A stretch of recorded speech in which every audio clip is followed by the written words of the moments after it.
Grace and peace to you in the name of Jesus Christ. This is Pastors for Pastors, the podcast that celebrates and supports pastors of all churches and denominations. I'm Ken Broman Folks, your host, and I thank you for joining me for this very special episode on a topic that is so important for everyone, but especially pastors during this historic period of pandemic. I've titled this episode, All Stressed Up and Nowhere to Blow. Everyone is feeling stressed right now, and that certainly includes pastors who for nearly 9 months have been improvising their way through a new reality where, as one pastor put it, all of the most enjoyable parts of the ministry have been taken from us, leaving us with the hardest and least satisfying parts. How do we handle that stress? Well, I have a very special guest with me for this episode. I'm particularly excited to have with me someone with the same last name that I have, my son, Josh Broman Folks, and I'm going to let him tell you what his background is, but I'll tell you why he's here today. He is a clinical psychologist, and our topic today is stress and how we handle stress, what the effects of stress are on our lives, particularly when we don't handle it in healthy ways, and then to offer some ways that we as ministers particularly can handle the stress on our lives, because in these days, everything I'm reading and all the ministers I'm talking to say that stress is wearing them down. Tiredness of body and mind and spirit is the most common denominator right now among ministers. So I thought it would be a good thing to have Josh join us and talk about, from a psychological perspective, what stress does to us when we don't handle it well, and some healthy ways for us to handle it. So, Josh, good to have you with us today.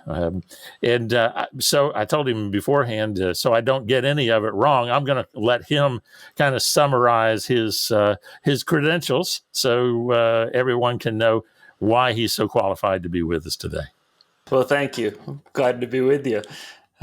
This is kind of a neat opportunity for me, so I'm looking forward to the conversation. As you mentioned, I'm a clinical psychologist. I am a professor of psychology at Appalachian State University.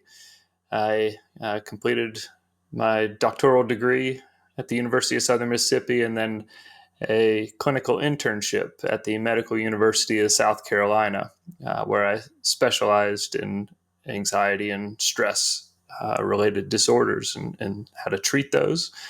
And most of the research that I do at App is in the field of anxiety and looking at how to conceptualize and diagnose and treat anxiety related problems. And so stress obviously plays a big role in the development of anxiety and depression and a lot of the types of problems that I teach about, and also work with clients who have some struggles with. So I have a part-time private practice that I work at, where I primarily do psychological evaluations and psychotherapy with individuals, mostly who are suffering from anxiety-related problems. So you can see why he's a perfect person to have with our conversation today, and I'm particularly proud to have him here today. Josh, talk to us some about, because stress certainly is not in these days restricted to ministers. What are some of the things that you are seeing and some of the things that you are reading and hearing about in terms of stress levels and the effects of stress on folks during this pandemic? Sure. Obviously, with the environment that we're living in and the struggles that many of us are experiencing, trying to adapt to such an unusual environment, we are definitely seeing and experiencing elevated levels of stress that ranges as far as causes go from not being able to see or interact with friends and family in the way we've been able to, not to be able to often join together in our community groups and with our friends at church, to also, for many of us, are experiencing financial strains, not being able to get to work or work as often, or being laid off or furloughed. So it's really a period of disruption, and we as humans tend not to like disruption and unpredictability and uncertainty.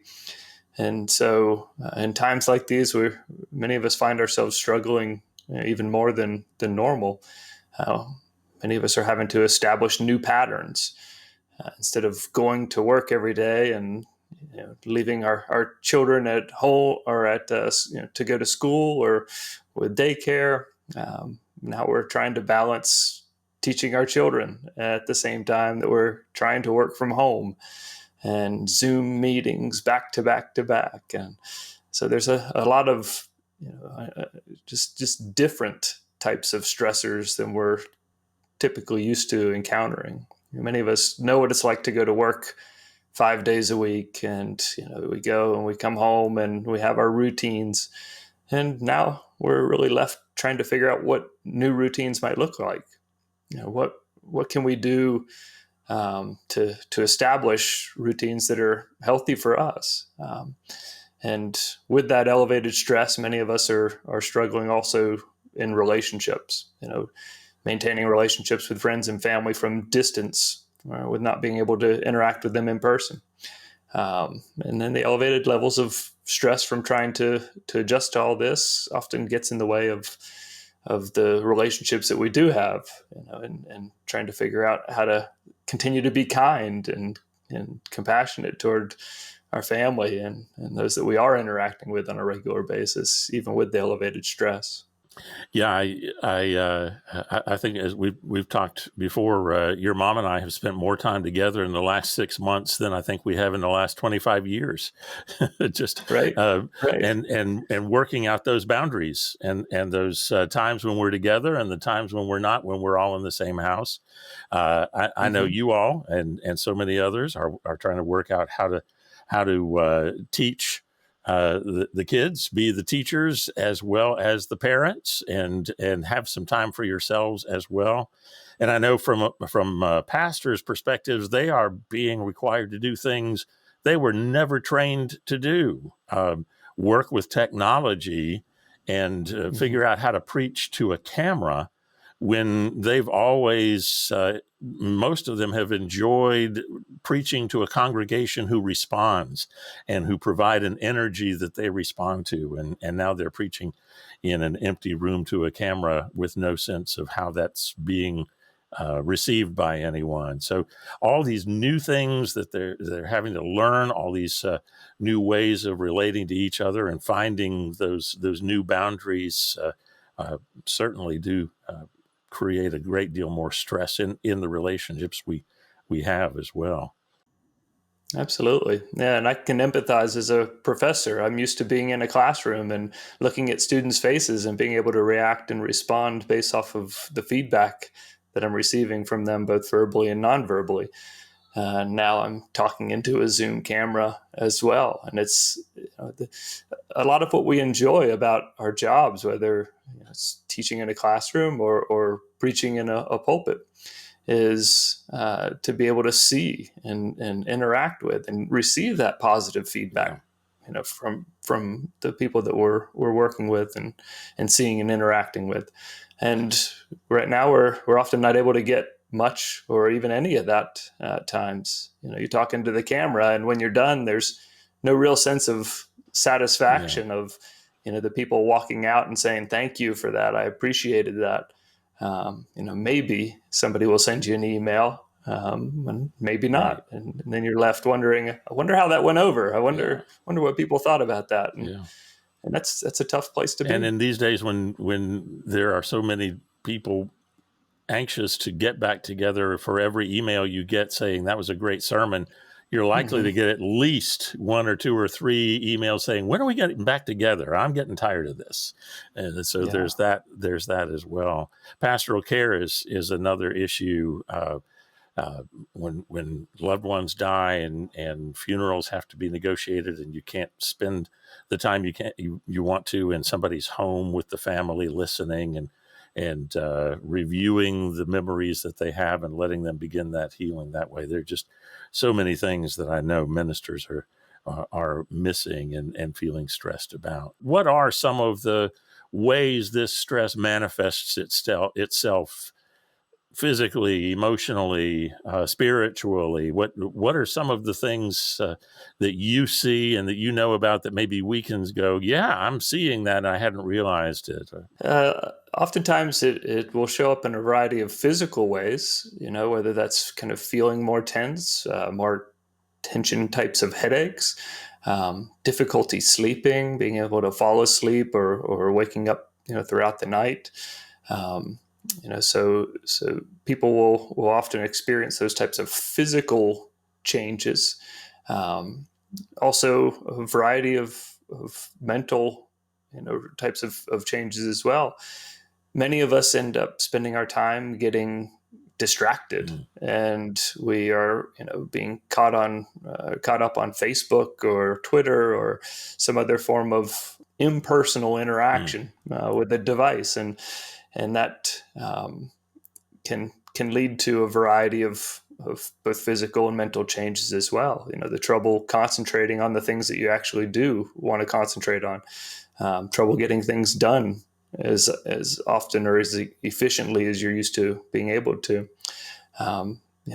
Those relational issues that we mentioned before, being able to when you're interrupted by your spouse or child, to respond kindly and compassionately.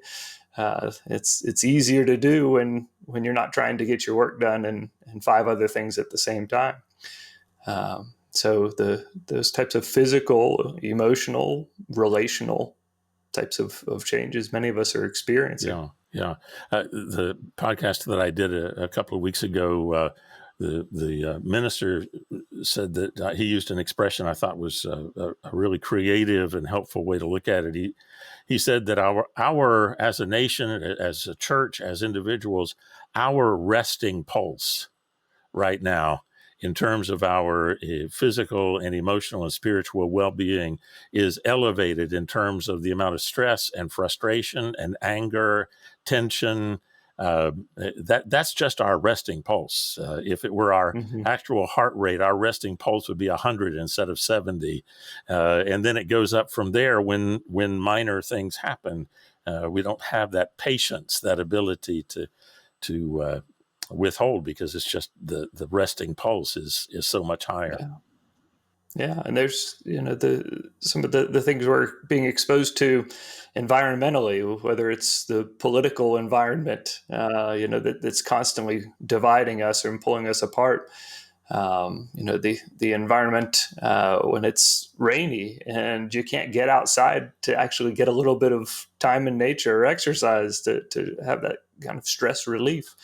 Those little things over time become more and more taxing. And when you don't have those typical outlets, for that stress relief of being able to exercise, people are used to going to their exercise classes, yoga classes. You're not able to really do that. You're having to do it on a screen, and then it's there's so many different distractors and reasons not to keep up with that practice, that people often are finding themselves not engaging in regular exercise, even though they used to. They're not eating as healthy as they used to. They're not obviously being able to interact with their friends the way that they used to. And so a lot of those outlets for that tension, that stress, are not really there for us, at least the way that they have been. And change is hard, and trying to develop new patterns of coping for anybody is very, very challenging. So, when you can't go to yoga 3 times a week anymore, what do you do? And you've got to develop a whole new pattern. Right. And that's tough. Right. And it's not as if we don't have time. Right. Before everybody was running ragged, and finding time to do these things was the hard part. Now, most of us are spending more time at home than we have in ages, but emotionally, we're distracted, as you said, and it seems like we're still not doing the things we said we would do if we had the time. And so I imagine that must make a number of us feel kind of guilty that we're not doing those things too. What's wrong with me? Absolutely. Yeah. There's, many of us are, we have this extra time and we assume we'll get more done with Right. that. The things that we want to do that we haven't been able to, developing our hobbies more, or, eating better, getting exercise, but we're finding that we're looking at screens Yeah. more instead, and that those are taking up more and more of our time. So that, yes, the things that we want to do and that we would just assume typically that we'd be able to get done, we're finding it not able to do that. And yeah, we often turn that frustration or guilt, Mm-hmm. right, inward, and it's, I should be able to do this. Why haven't I done this? And then you end up feeling more stress or dysphoria just based off of not being able to do everything you expect you should be able to do. Right, right. Not to mention the fear aspects, right? When we do go out, when we do leave the safety of our homes, there's that fear, that anxiety that we're going to get exposed, or that being exposed, we may expose a loved one whose health is more precarious than ours. And so there's that constant fear aspect of what should we do, the decisions that go around that fear. What should we do to be as safe as possible and keep our loved ones as safe as possible? Yeah, yeah, and that's a real threat, though it's often so disconnected from our experience. I think more recently people are beginning to know others who've developed COVID and have gone through that. But even a month or two ago, many people didn't know Yeah, anybody who had been through that, and so at that point, it's still just an abstract thing. And when it's not affecting you or your community, it's hard to imagine the potential outcomes that could be involved. And now that more of us are having that experience where we know somebody who's been sick, at App we had a student who died from COVID related issues, and so when those experiences happen, it does make it much more mm-hmm. real and at the same time Yeah, stressful, because then you go to the your exercise place outside, or you go to the grocery store, and you become much more concerned once you've had that. And again, many of us are now having parents or grandparents who have experienced the illness and have struggled mightily with it. And the more we experience that, the more scary it can become. yeah, yeah. I think that's right. There, more of us are experiencing it getting closer to us. Mm-hmm. And on the one hand, there is kind of a sense that we're getting desensitized. It's just Mm-hmm. been talked about for 6 or 7 months now, and so folks are getting tired of hearing about it, and so there's that desensitization. But there is also, as it spreads, more and more of us are knowing people who have it, and even people who have died from it, and that makes it real. And the idea that really could happen to me or my family, loved ones, friends, and that's frightening as well. Yeah, yeah, that's the other end of the spectrum, right? Which is, not being concerned about it because you've heard so much about it, and maybe somebody in your family developed it, and it was a very mild case. In which case, your experience with it suggests to you that it's not something to worry that much about, Right. even though what you hear on the news or maybe from other sources is that this is potentially really serious and very dangerous for some people. And so we've got to, try to balance those things, and it's hard when what we're being told and then maybe some of our direct experience doesn't seem to line up. It makes it hard to know who to trust and what to What to trust. believe. Yeah. Yeah. Hmm. So, what are some of the ways that pastors can cope with and handle their own stress in healthy ways so that it doesn't get handled in unhealthy ways, like social media distractions and screens and so forth? I think one of the hardest things to do, which is also one of the most helpful things to do, is to really focus on, uh, in a sense, building the life for the time being that you would like to, which really means figuring out what you want your schedule in life to be like, and then making an effort to try to create that. And so, if exercise is an important thing for you, and it's also been useful in helping you to manage stress, then making sure that you're building that into life. Uh, Contemplative practices are a fantastic way of dealing with stress. But often, again, we're finding ourselves distracted by other things instead of using some of those more useful strategies that again, many of us and I'm sure many pastors in that community would know is useful, Right. and have experienced is useful.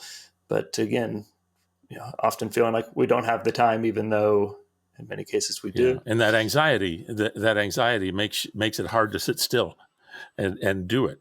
That Yeah, just kind of resting pulse of anxiety. It just feels like there's something that I should be doing rather than sitting down and doing that contemplative practice, a prayer or meditation or whatever. right. Absolutely. The other things would be making sure you set aside social time, and sometimes that takes a lot more effort now than it used to, with pastors constantly, being, I'm sure, trying to figure out ways to interact with the congregation, to also make sure that they're adding in some of that restorative social interaction. So the interaction with family and friends, and that might have to be virtual, Yeah. or it might have to be outdoor if that's a possibility. But making sure that you're building that in is, we are social creatures, and so much of what we get from going to church and being part of a church community is that social interaction and social Yeah. support. Yeah. And to not have that, maybe in direct and in person, it just means that you've got to find other ways to create that. Yeah.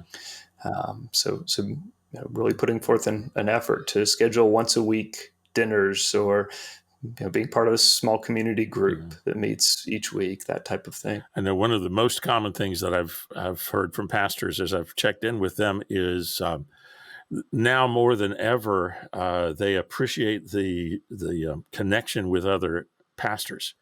Sure. They didn't do as much of it before, but having a Zoom conversation, a happy hour, whatever with the friends that they've got, and it doesn't have to. The nice thing is, it doesn't have to be folks in town or nearby. They can connect with ministers all anywhere, but to have Right. that time of reaching out to other folks and talking shop, or just not talking, not being pastor at all, but just being friends. Yeah, absolutely. That type of social support helps to build us up, right? And it helps to restore us. And yes, we need that. We need that to be able to sustain in times like these. What would you say is a baby step way to begin some of those things? I'm hearing folks who might be listening to this thinking, "Yep, that's all great. I should do that, but I don't know where and how to start." And I'm in that boat Yeah. too. I'm trying to figure it out as well. But some of the things we know from psychology is, that starting a new routine is a challenge, and then sustaining any new routine in the short run tends to be a real challenge. And so typically it's starting with baby steps. So if I'm gonna to start engaging in a contemplative practice more often, right, then it might be picking that as the one thing I'm going to focus on building right now, and setting the more structure you can build around something like that, the more likely you are to develop the habit and then sustain it. So picking a time of day, if you can be consistent with that. And so if we're working from home, maybe that's the first thing we do in the morning, or right after breakfast in our shower, we go and we meditate or go into a time of prayer for 10 minutes or 15 minutes.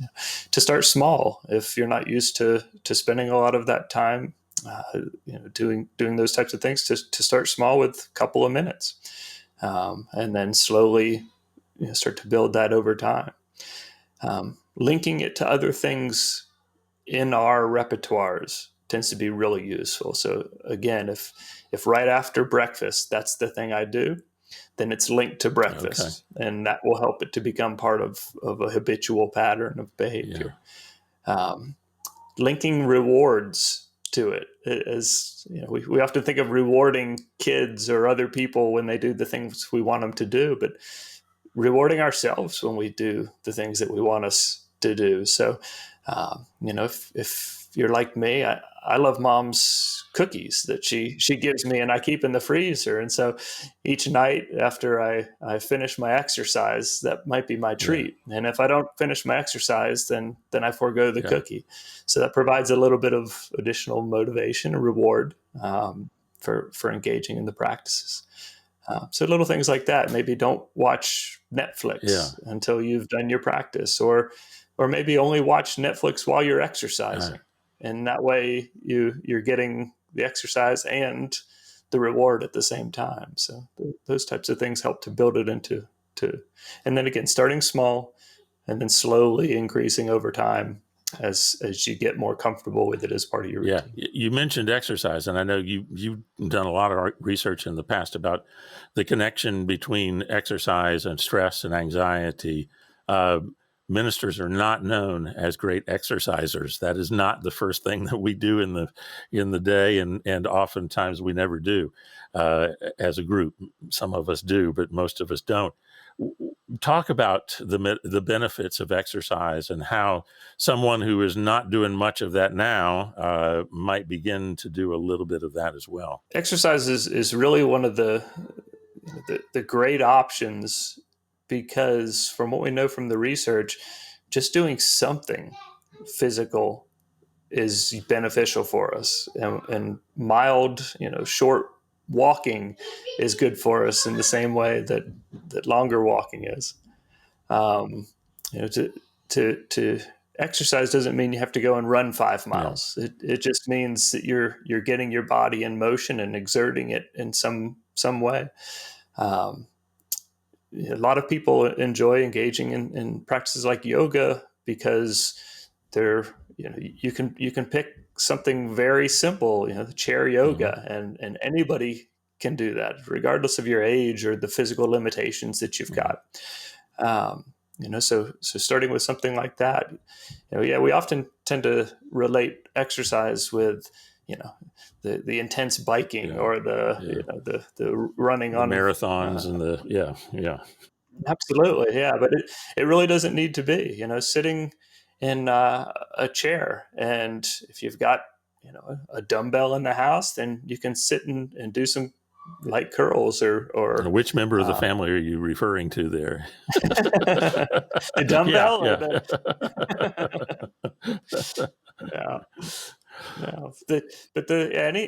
Any physical activity, just going for a walk outside can often be one of the most restorative practices. You hit multiple things that we know as humans we need, and that is time in nature. That is, for many of us, such a restorative experience. It can often give us a sense of awe. If we can, around here we have lots of hiking in Boone, and so to take a walk even in our neighborhood, we've got views, and right now changing colors of leaves and all of that tends to create more positive emotional experiences. And then the exercise is occurring when we're often not even paying attention, just walking around looking at stuff. And what does that do? What is the effect of exercise, not just on our bodies, but on our moods and our mentality? There's I guess that's a tough question to answer, in a sense that there's a lot of stuff that happens.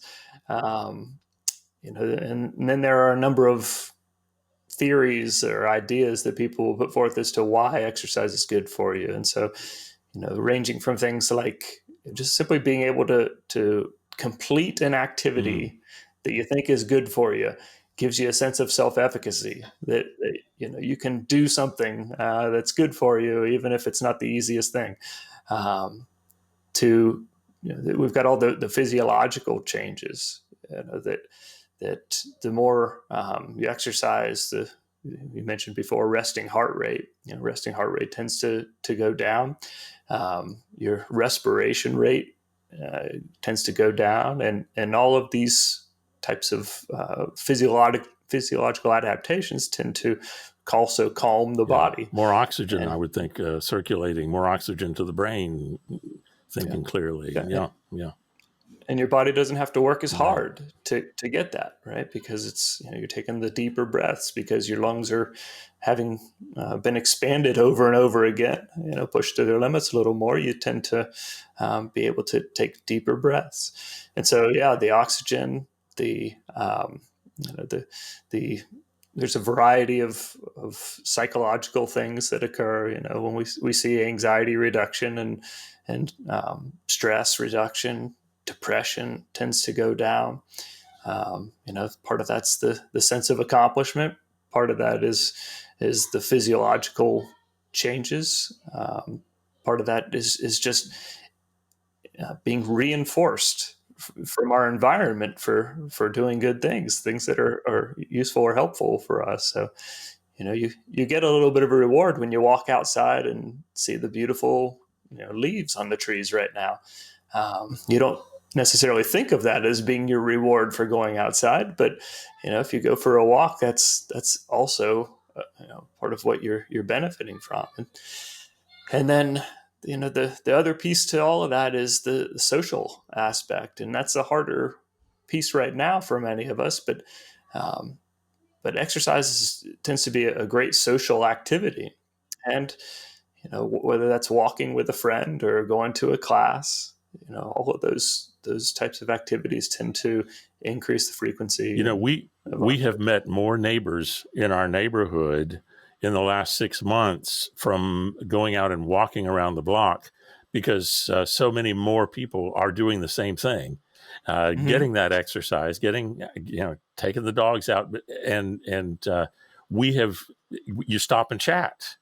And you get to know their names and a little bit about them. And that's refreshing on a social level as well as a physical level. Yeah, we've been having the same type of experience here, walking in the neighborhood, and that tends to be the place to meet all of the neighbors and get to interact. And so many of us are starved for that type of social interaction right now. That's really enjoyable. The neighbors love it as well as we do. Right. It's good for all of us. Yeah. So building and helping to maintain some of those social connections is absolutely good. A couple more would be getting sleep and making sure that you're keeping to a sleep pattern that's of sufficient duration for you, however much sleep you end up needing as an individual, and then making sure that you're trying to put good stuff into your body as much as possible. The more you put healthy foods, the fruits and vegetables, the more efficient your body tends to run, and the better it tends to feel on average. Yeah. You hear a lot about the COVID-15 or the COVID 20 pounds that people are gaining because they're in, and it's so much easier to eat that comfort food when you're under stress. So making sure to limit that is important too. Yeah, and it's hard to go to the grocery store, right? If you run out of apples, what are you going to do? You might have to wait a day or two to get to the store. So the ice cream is still there in the freezer. It holds. Exactly. Yeah, and your mom's frozen chocolate chip cookies. Yeah. Right? Speaking of, you might need to let her know I need to hurry up on that. All right. I'll pass that along. So let's talk a little bit about how pastors can encourage and facilitate community well-being. How can we also encourage healthy ways of handling stress with our congregations?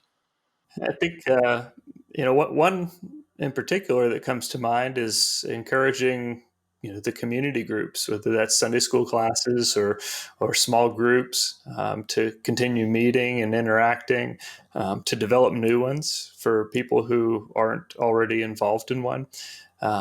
Providing that type of structured social interaction, and those groups tend to meet over really meaningful topics, right? And it's not just to get together and talk about the weather, but we're talking about the things that are most meaningful to us. And so that tends to be much more rewarding than the brief interaction that you might get when you drop your kid off at school, or Right. if you're able to even do that at this point. So and much more positive than most session or board meetings. If that's the only time you associate with your congregation members, it's in a meeting or a committee meeting, that's not going to help the stress levels much. No, definitely not. And that's the nice thing about now is you can join a Sunday school class virtually, whether it's in your own congregation or somewhere else. You can connect with people in a situation, in a study that you're particularly interested in. Yeah. There are a lot of people who are offering online classes or groups that may not be, who you would necessarily think to originally go to. But there are a lot of big organizations whose missions right now are having to be completed through that type of medium. So even looking online at some of the bigger churches or national organizations to see what online services they may be offering can also be very rewarding. So those types of social groups are great.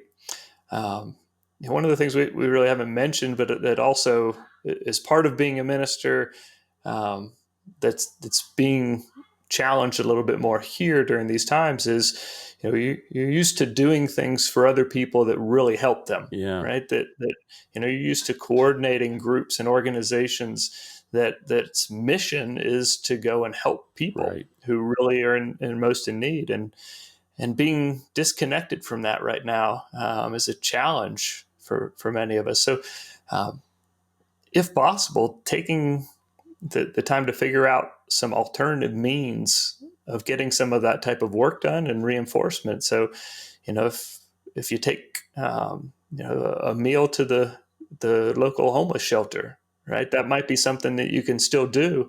That may not be part of your typical way of helping people, but that's still needed. Finding ways in your community to continue to give, right? We know psychologically we get way more out of helping other people than we do of engaging in activities to help ourselves.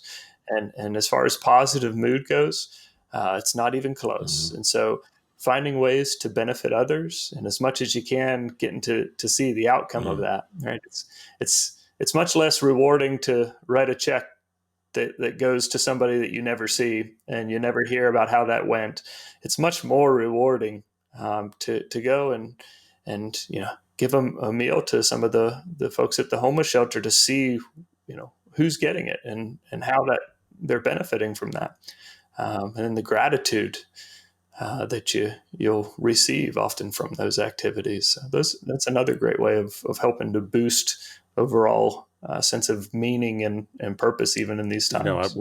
That reminds me of another that I've heard of some churches beginning to do, and that is to visit many of the homebound folks simply because you can't go in person or in the same room, standing outside the window and talking on cell phones, and spending 15 or 20 minutes just saying hello and we love you and you're not forgotten. Absolutely. Yeah. And the more you can do that with some face-to-face interaction, the better it is for you and the person or people you're interacting with. Right. We get a lot from that face-to-face interaction that we can't get.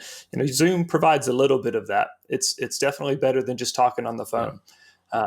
But it does not, it's not the same, right? It doesn't quite give you all of the interaction that you would get from somebody in person.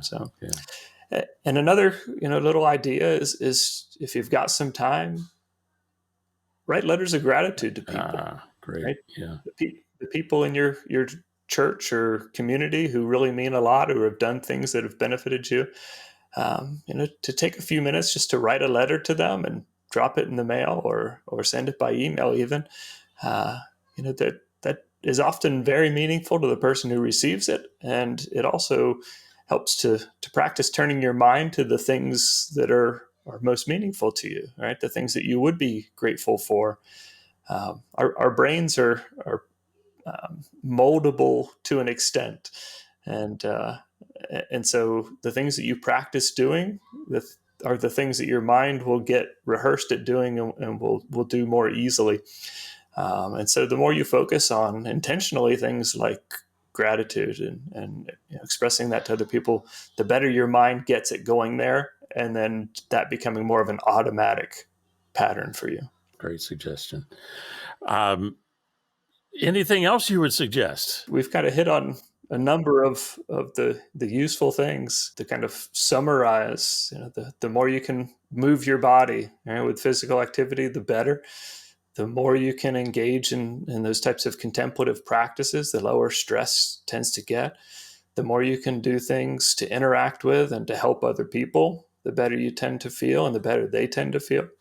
And so if we were to kind of put a package on it, it would be, yes, try to continue to be as social as you can and as safely as you can, to try to do the things that that your body and mind will benefit from, and to start small, to build those practices slowly over time, and to find ways to reward yourself for the things that you might not get rewarded for a whole lot from somebody else.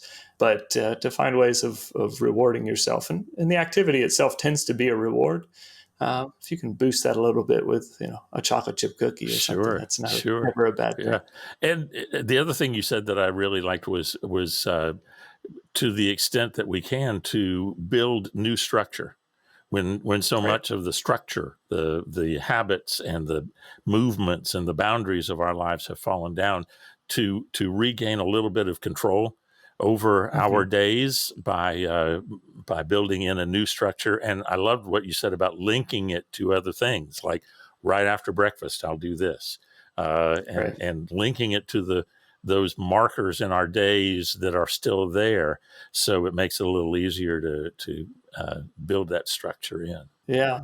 Set up your environment as much as you can to make these activities as easy as you can, as natural. So if I'm going to go for a run in the morning, first thing, I put the running clothes and the shoes right next to the bed. So when I roll over to get out of bed, they're already there, and I don't have to go far, and I don't have to debate along the way to get them. Oh, I really want to go for that run today. I don't know. I'm kind of tired. It's already there. It's already set up. If you're going to engage in contemplative practice, try to set aside a particular place in your home or a place of business that you can do that, and have markers there, right? So if there's a little picture or a statue or something that tends to help you to get into that routine and mindset, to have your environment set up. A lot of people have a candle or incense or something that, or a cross, or something. Something that allows all of your senses, or many of your senses, to mark that space as a place where that's being done. Yeah, that's great. Yeah. Well, it's been so much fun to talk to you, and it's also been fun to every once in a while hear the grandkids in the background. I told them, I said, you guys have to be really quiet while I'm in here. And of course, that's what happens when you work from home, right? That's right. That's a part of it. And I've enjoyed it. I'm sure everybody listening probably will enjoy it too. Well, thanks, Josh. It's been great to talk to you. And I know all the listeners are going to appreciate these activities that you've suggested and the impact that it will have on us. This is such an important topic. Studies are showing that pastors are among the loneliest of professionals. Depression rates and even suicides are higher among pastors than most other professions. I hope you found in this episode some tools to bring a bit more order out of the chaos in your life, to care for your body, your mind, and your spirit so that you, in turn, are able to better minister to those in your flock. If you did, will you do me and your friends a favor and share this podcast so that others can benefit as well? I also want to remind you that Pastors for Pastors is now in both audio and video formats. Our audio podcast continues on all major podcast providers, including the new Amazon podcast platform.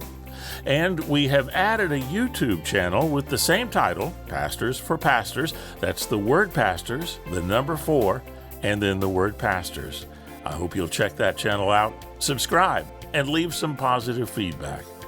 Thanks again for joining us. Until next time, I'm Ken Broman Folks, and this is Pastors for Pastors.